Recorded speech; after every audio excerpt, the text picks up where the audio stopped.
Hello Year 3, I'm looking forward to giving you math fluency lessons every day. It will follow the same basis as in class. It should take you about 10 to 15 minutes to do, and you'll need to be pausing your video when I say pause. Before you start, can you make sure that you have got a piece of paper and a pencil or pen and that you are ready to learn. Pause the video whenever you need to. So, maths fluency, just for those of parents who might not be sure, we do lots at school, between 3 to 5 times a week. It's really basically quick revision, so I'm not going to be introducing any new topics today. It's revision possibly from Year 2 and also things we've covered in Year 3. You may recognise this clock here. I have taken it. I've only just borrowed it from room 7 because they don't need it right now. So let's just revise time for now. Forget the second hand. What's the name of that big hand there? Have a think. It's the minute hand. So what's the name of the smaller one? It's the hour hand. What does the minute hand tell you? It tells you how many minutes past the hour it is. So I'm just going to turn it round, and again, pause it when I give you some thinking time if you need some extra time. So what would the time be now? Pause if you need to. It's 10:30 because it's halfway down the clock. And what's another way of saying 10:30? 10:30. I'm going to move it along now.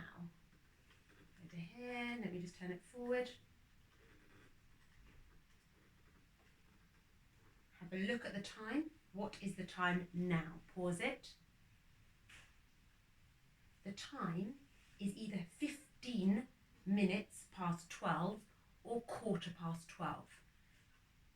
Now, the way to remember it is 15 minutes. There's lots of different ways. We've practiced lots of different ways in class.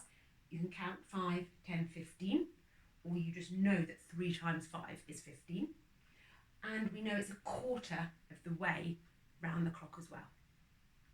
That's it for the time, because we're going to be doing more time tomorrow. We do it bit by bit, and then we'll build up our memory of it. The second thing that we're going to look at is shape. I'm going to read the words. Can you read them out loud? Even though you're just saying them to yourself, it's still good to say them out loud. Repeat after me. 3D, 2D, edges, faces, surfaces, flat, curved, vertices, vertex. Have a little think if there's a word you're not sure of. 3D means 3-dimensional. So for example, a cube or a cuboid, it's got 3 dimensions. It's got the depth as well as the length and the width. 2D shape, think of an example. I'm sure lots of you are thinking of things like squares, rectangles, triangles, octagons. 2-dimensional, hasn't got the depth of the 3D. The edges that run along a 3D shape. We've got faces as well. Surfaces is very similar to faces, and I'm going to show you one in a minute and go over that. Flat just means it's flat. Curved means it's curved round, like a sphere, for example. Vertices and vertex, do you remember that? Vertices are corners, and vertex is just the singular. It's one corner. So we're going to play each day, guess my shape, because I know you like that. So I have got a 3D shape hiding on the floor. You can't see it. I'm going to describe it. Let me look at it. So it's a 3D shape, like I say. The clues are, it has one vertex. It has one flat face.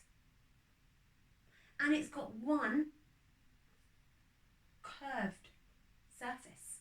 What is my shape? Pause it now, or you can rewind it to have a think. Here is my shape. It's a cone. And I'm going to do that again tomorrow so that you'll be able to practice all this exciting vocabulary.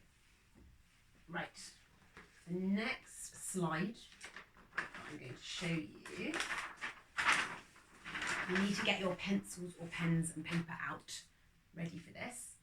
You don't need to hand in the maths fluency, by the way. This is just for you to practice.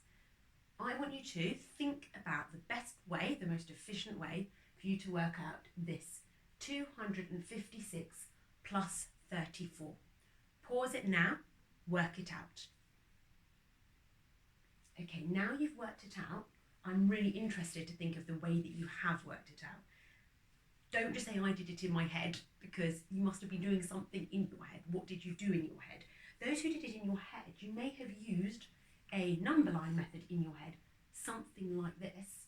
You may have put 256 there, and you may have found the number bond 6 and 4. So you may have started, one way to do it is by adding 4, and which makes 260.